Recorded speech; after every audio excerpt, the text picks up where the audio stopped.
फटाक। देखिए फटाफट खबरें, डाउनलोड कीजिए तक ऐप।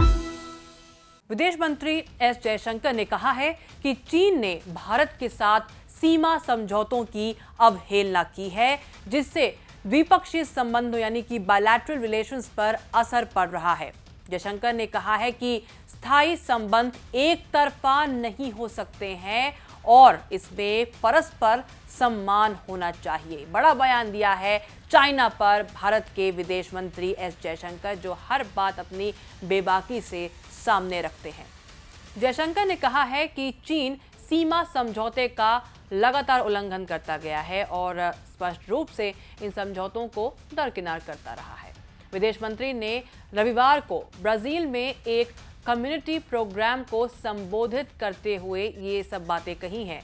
उन्होंने चीन पर सीमा विवाद को लेकर बयान दिए हैं।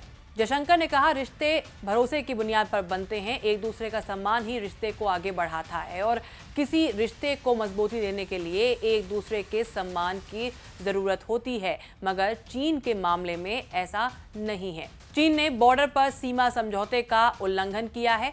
चीन ने बॉर्डर एरिया और गालवान में जो किया है वो सीमा समझौते का उल्लंघन है। उन्होंने कहा, कुछ साल पहले गालवान घाटी में क्या हुआ था आप जानते हैं। उस समय का समाधान नहीं हुआ है और ये स्पष्ट रूप से प्रभाव डाल रहा है। गौरतलब है कि पूर्वी लद्दाख में चीनी और भारतीय सैनिकों के बीच लंबे समय से गतिरोध बना हुआ है।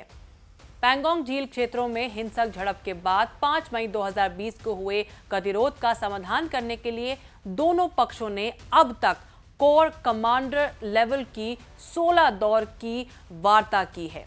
साल 2009 से 2013 तक चीन में भारत के राजदूत रहे एस जयशंकर ने कहा है कि संबंध एक तरफा नहीं हो सकते हैं, हमेशा दो तरफा होते हैं और इसे बनाए रखने के लिए परस्पर सम्मान होना चाहिए।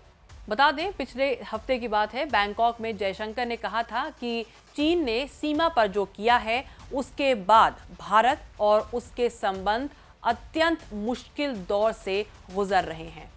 जयशंकर ने इस बात पर जोर दिया था कि अगर दोनों पड़ोसी देश हाथ नहीं मिलाते हैं तो एशियाई शताब्दी नहीं आएगी। जयशंकर ने बैंकॉक में प्रतिष्ठित चुलालांकोर विश्वविद्यालय में हिंद प्रशांत का भारतीय दृष्टिकोण विषय पर व्याख्यान देने के बाद कुछ प्रश्नों के उत्तर देते हुए ये बात कही थी।